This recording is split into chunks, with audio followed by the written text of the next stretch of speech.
cada día más. Ay, yo no sé cómo decírtelo, que yo te quiero cada día más. Maria, Maria. Quarto casting qui a Miss Topolini, io sono Mr. Rocco, vi presento subito l'aspirante Miss numero 41. nome e cognome. Paola Orlini. Oh, Paola è una ragazza che sicuramente non passa inosservata, sarà un po' per look, sarà un po' per la sua bellezza, sarà anche un po' per lo sport che fa, perché mi risulta tu sia una futura promessa del tennis.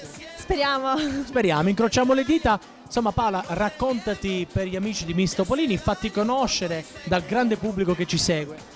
Beh, non sono nuova in questo mondo, diciamo che 4 anni fa ho già partecipato, ma non ero molto soddisfatta del mio italiano, allora ho partito.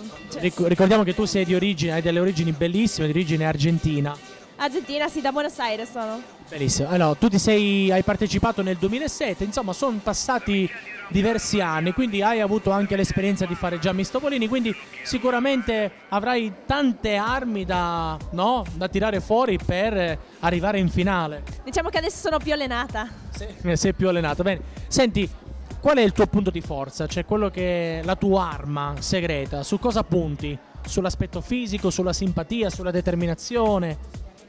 Sì, un po' di tutto, diciamo, la sincerità, sono molto estroversa, porto allegria a tutti, diciamo. Ma da un punto di vista fisico però il look, perché io ti ho fatto proprio i complimenti prima per il look.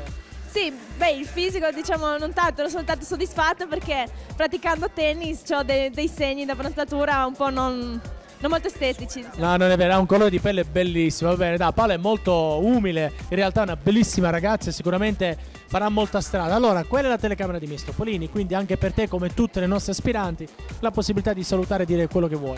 Beh, adesso posso salutare i più amici, 4 anni fa non avevo tanti, saluto tutti i ragazzi di tennis e la mia famiglia. Un bacio a tutti. In bocca al lupo. Grazie.